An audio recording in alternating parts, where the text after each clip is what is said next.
All right, guys. So here's the second part of chapter 7, Parrot in the Oven still. The first part, we meet this kid, Lencho. He's part of something called the Berets. We don't know what they are yet. But he's starting his own boxing team at school to go, against the school team boxing thing. So we know that he wanted Bernardo, Manny's brother, on the team, and he wouldn't do it, but Manny's friend does it, so Manny becomes like the equipment manager or whatever. So we are going to jump into the actual boxing tournament that's going to happen today, I think. The boxing tournament was announced in every homeroom in the school and on flyers stapled in the hallways. Hardly a word passed across anyone's lips that didn't include the thrill they hoped they'd get when somebody got knocked out cold. Being an official trainer, I got a reputation among a couple of girls, Rachel and Mary, who hung over by the baseball diamond. Their attitudes toward me couldn't have changed more completely. They said hi to me now, whereas before I would have died if just one of them had thrown me her eyes. The day of the tournament, the basketball gym was packed from hoop to hoop. Waves of nervous anticipation washed like an ocean surf across the bleachers, and there was barely standing room by the push-open doors where it was so pressed no one dared breathe. The boxing ring was 4 brass stands taken from the school auditorium, linked by a long furry velvet rope. They were just for show. A fighter would have to be crazy to lean against those ropes. The actual ring was a square of thick brown masking tape in the center of a huge wrestling mat. Lencho invited his cronies from the Berets to come witness his spectacle.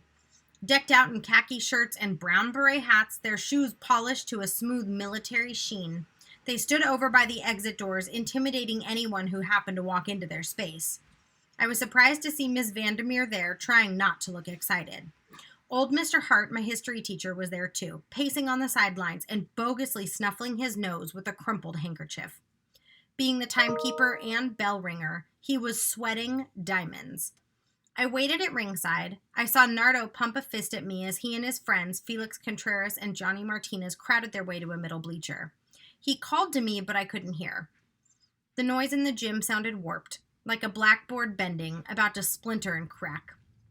Blood hissed along my temples and my earlobes pulsed like tiny engines. This is the biggest moment of my life, I thought. I was supposed to get the ring corner organized, so I gave everything an anxious once-over. Lencho didn't want to be bothered by details. I had gym towels, water bottles, an already melting ice pack stuffed in a plastic bucket, and 3 mouthpieces wrapped in a clean white handkerchief. I had tape and Vaseline and those stretch wraps used for sprained ankles, although what I'd actually use them for was a mystery. The Berets paid for all the equipment, so I'd grabbed everything on the shelf. The first fight was Albert's. He was to take on Boise's brother, Rochelle Johnson, and from the look of Roach's arms, I knew somebody didn't keep an eye on the weight scales. Albert, if he breathed deep, probably weighed no more than an ounce above 109 pounds. Rochelle looked not a little, but a lot heavier. I saw worry leaking out of Lencho's face. Unfortunately, Albert saw this too, because he stared at Rochelle like he was Godzilla about to trample over Tokyo. The fight was lopsided from the beginning and lasted only about 2 minutes, although for me it was 120 long, painfully slow seconds. Albert kept backing away until the crowd started whistling. The whistling soon turned to jeering and the jeering into sneering disgust. But that was okay since the sneers shrunk the noise down enough for Lencho to hollow, throw a combination. He punched his fists in the air to demonstrate, but Albert just looked at him like he'd been slapped on the face with a wet towel. Charge them, goddammit, charge, Lencho urged. Unfortunately, Albert charged. But Rochelle saw him coming from a mile away, and with his gloves up and head leaning to one side, he moved smartly out of the way. Albert stumbled past him, tripped, and smacked his nose on one of the auditorium's stands. Everybody oohed and awed and mangled their collars like it was them that got their noses smashed. Coach Mazzini mercifully waved their fight over. Albert's face was awful with defeat. Lencho's was a torment of disappointment. He stuffed some ice in a towel and roughly pinched Albert's nose shut. The nosebleed bloomed a rose of blood in the towel, and Albert started to cry in wet little puppy whimpers. Lencho, with a sigh, told me to grab the towel and take him into the locker room. That sure was a mistake. I knew it as soon as I walked into the locker room because there, dressing for his fight, was Chico. Late as usual, before I could tell him it was just a plain bloody nose, Chico took one look at the blood sopping the towel and his face glazed over with shock. Hey, it's okay, I said reassuringly. I left Albert by his locker. It's only a bloody nose. Only a bloody nose? Chico cried, clutching at his hair. He was stiff with panic. If somebody at that moment had pushed him over, he'd have landed flat on the back of his head. I tried to grab his arm and lead him into the gym, but he shrugged me off and walked like a zombie down the locker aisle. I was afraid he'd suddenly bolt for the exit doors. Oh no, I said to myself, what am I going to do?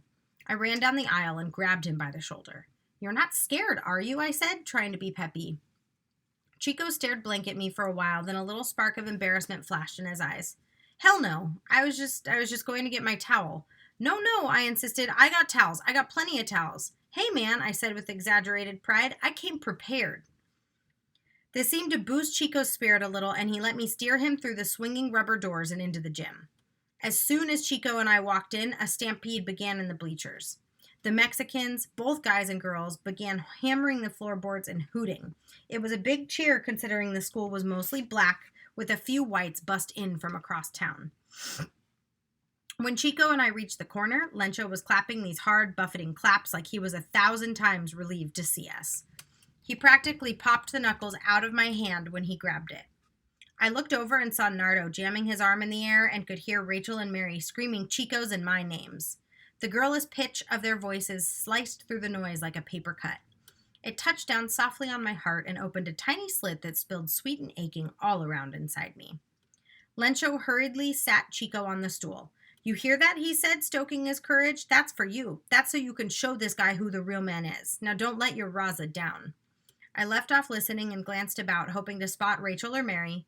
I saw them, hair teased high and stiff, excitedly smacking their lips and rolling gum over their teeth. I saw Nardo again, too, standing on the bleachers. He was winding his shoulders as if readying to fight himself. Feeling proud and nervous at the same time, I flipped the towel over my shoulder, but it landed on the floor. Lencho had revved Chico up. When the bell rang, he shot off his stool like a man in a desperate search for dropped money. He started punching at the guy, aiming for his stomach, but mostly hitting arms and shoulders. The guy Chico fought was Malcolm Augustus, who was now in my biology class. He was the only one in the whole class who knew the answer to the teacher's question about how much blood spills when a girl's on her period. Guys were saying a gallon, and girls were acting like they knew it already, but nobody really knew. Except Malcolm, who said it was about 6 tablespoons. Imagine 6 tablespoons. Surprised at first by Chico's aggressiveness, Malcolm soon calmed down and stabbed him with some head jabs. When Chico ducked low to avoid getting his head snapped back, Malcolm unhinged an uppercut right under his chin. Chico stumbled back, looking like he'd stuck a fork in a light socket. I thought, oh no, we're doomed. But Chico sparked up again, and in a flutter of blows, drove Malcolm outside the ring tape. You see that? Did you see that uppercut? Lencho shouted when Chico stumbled back to the corner. That was the stupidest move the Vato could have done. When he does that, just ignore it and come over the top with a left hook. You'll knock him out. I'm not kidding. You'll knock him out.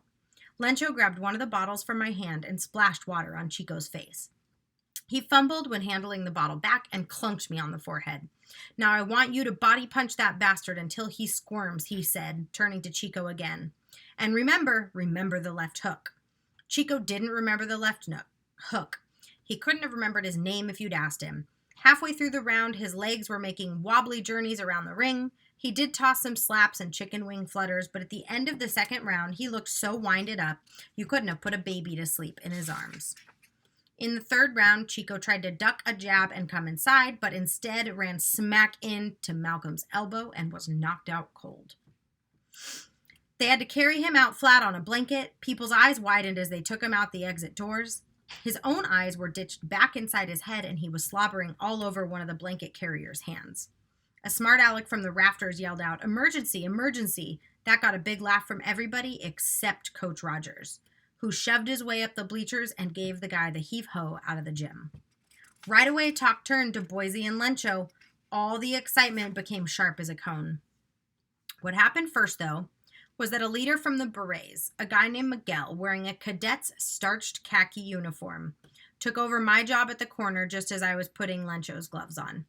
"Take a seat, Ace," he said, and without so much as an "excuse me," he swished the towel off my shoulder and draped it over his own.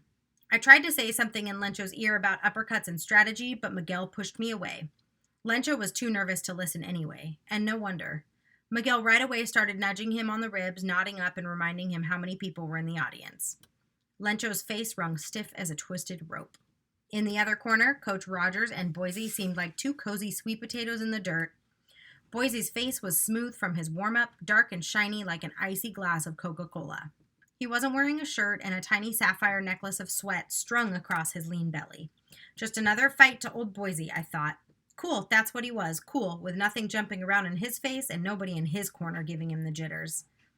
Lencho and Boise being about the same size, and the two guys in the school whose muscles were the most crowded together, it was natural that people would get excited about pitting them against each other. Seeing Lencho proud and ready for action, you couldn't help but back him. But then there was Boise. He didn't strain against the threads of his clothes like Lencho, but he was what everybody in the boys' gym called ribbed. He even looked like a boxer. His nose square and puffy around the eyes, like he just awakened from a dream of beating up people. The referee was Coach Mazzini. He had this big water sack gut that got in the way of everything, but otherwise he knew what to do, which was mostly to keep fighters from chickening out in the ring. When Mr. Hart clanged the bell announcing the start of the fight, everyone screwed their butts tight to their seat. After a moment of staring at each other hard enough to shove a crowbar across a table, Lencho right away began wrenching left hooks and long winding right crosses. Boise ducked and uppercutted to the body. It was a mean fight, a blur that even if you slowed it down by half, it would still be a blur. Even Coach Mazzini, fat belly and all, sprinted out of the ring and didn't go back in until Mr. Hart smacked the bell, ending the first round. The whole gym busted open with screams and foot stomping that almost brought the bleachers crashing down. Lencho came back to the corner, breathing huge and proud in his sweaty t-shirt, a fat grin on his face. In the bleachers, it was a circus. Guys were dancing and girls collapsing over each other. The girls pawed over the guys, and the guys pretended to hug them as they fainted on their laps. But then needling stuff like arguing and Weasley bragging sparked between some black and brown guys. A few even began to shove each other and spit into arguments. Then the bell to the second round clanged, and everybody right away sat down. Boise was still calm, a gob of Vaseline dangling on his chin. At first, he'd dip his shoulder and ease over to the side when Lencho charged. Then he began grinding punches into Lencho's belly, and suddenly, like a tidal wave, rise up to hammer him on the side of the head. A query smile smeared across Lencho's face a couple of times. That's when he began to shy away, stirring his gloves in the air like he was waving away flies. To show he wasn't stunned when he came back to the corner, he sunk his lips into a confident smirk. You could tell, though, that this was a sloppy excuse. In the bleachers, it was so quiet you could practically hear people breathing. Whatever Lencho's plans were for the third round, they weren't very good. Boise began laying up for him, butting him on the jaw with jabs and swinging catapult blows against his ribs, making him grunt deep. To protect himself, Lencho crossed his arms and began stepping back, stubbornly jerking his chin from side to side to avoid blows. When Boise sledgehammered him on the side of the ear, his shoulders stiffened and his jaw squinched like a little electricity had run through it. My heart was jerking around inside my chest. I was so nervous. My eyelashes were tiny wings beating in a fevery air, yet my face felt frozen as if blasted by an Arctic wind. I couldn't tell if my mouth was smiling or grinning. Lencho didn't even bother coming in anymore, but just stood there gritting tighter on his mouthpiece, following Boise around the ring with beaten eyes. You could tell then that he was finished. I pressed the sides of my cheeks to settle the nerves down, but my face kept on jumbling. Miguel beside me was yelling for Lencho to go forward. "Come on, Lencho, come on, attack, attack!" I felt like screaming for him to shut up. The truth was, I was afraid that Lencho would go down. If he did, I didn't know what I'd do. I had expected and wanted so much from him that for him to disappoint me then would hurt. Really hurt. I suddenly realized that the whole fight shouldn't have been given so much meaning. When pumped up with pride, something so ugly as a boxing match could only grow too cruel to maintain. It could only burst right in everybody's faces. When old Mr. Hart finally clanged the bell ending the fight, I was relieved. It was obvious who had won. Coach Rogers gave Boise a big bear hug of victory, then he rushed over and, real corny, like he really meant it, cupped Lencho behind the neck like a proud father, staring into his eyes. Miguel left the ringside in a hurry to talk with the beret guys standing over by the exit doors, and you could see their faces had hardened against showing what they really felt. Later, when it was all over, after they'd analyzed it and all, they decided to kick Lencho out of the berets. They said he brought embarrassment to them and, worse, caused a loss of unity between them and their black brothers. But that was later. Right then, no one was around except me and Lencho kept searching for somebody to take off his gloves. Even when Boise came over, his own gloves off, and with his 2 naked hands shook Lencho's arms. Lencho looked down at his gloves sort of funny, the way you look at a dog that has just dug up your garden, halfway angry at the dog and halfway sad about the garden. A hunk of concrete weighed on my chest, and gopher teeth were gnawing at my heart. But I went over and began peeling the tape and undoing the laces, because Lencho just wanted somebody to take off his gloves. So that is the end of chapter 7. So it's all about the boxing match. They obviously didn't have what it took, but it was really cool that they tried. And I think we learned a really interesting dynamic about their school. We learned today that it's mostly black students and some Mexicans and very few white people. So it sounds like there is a little bit of like tension between the races just based on that chapter, but we'll probably learn more about it. The berets, it's unclear. I thought at first maybe it was like a gang or something, but with their uniforms and stuff, it sounds like it might be something a little different, maybe more of a club or something. So we'll have to see. I will post the video. I will post the questions in the Google Doc, and I will see you guys tomorrow.